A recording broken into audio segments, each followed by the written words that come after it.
Presented by Ansu Music। Pandey ji के बेटावा चोलिया फारा देला को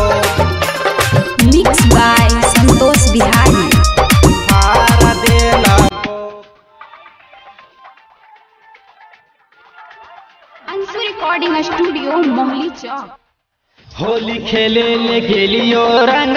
डाल देला को होली खेले ले गेलियो रंग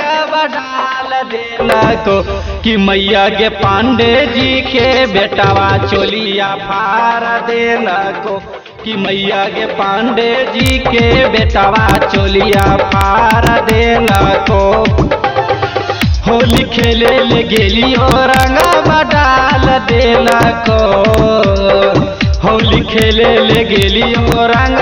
डाल देला को कि मैया के पांडे जी के बेटावा चोलिया फार देला को कि मैया के पांडे जी के बेटावा चोलिया फार देला को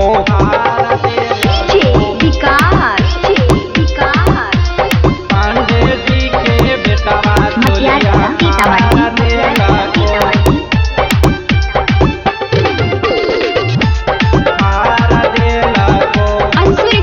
स्टूडियो मोहली चौक।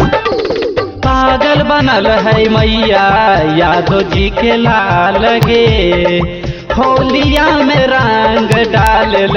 हक पागला लगे हक पागला लगे पागल बनल है मैया यादव जी के लाल गे होलिया में रंग डाल हक पागला लगे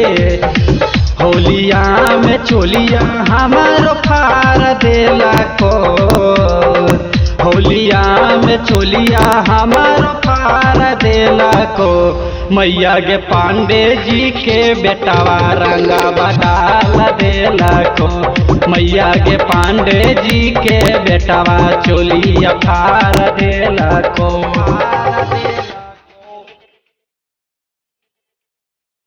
पांडे जी के बेटावा चोलिया फार देला को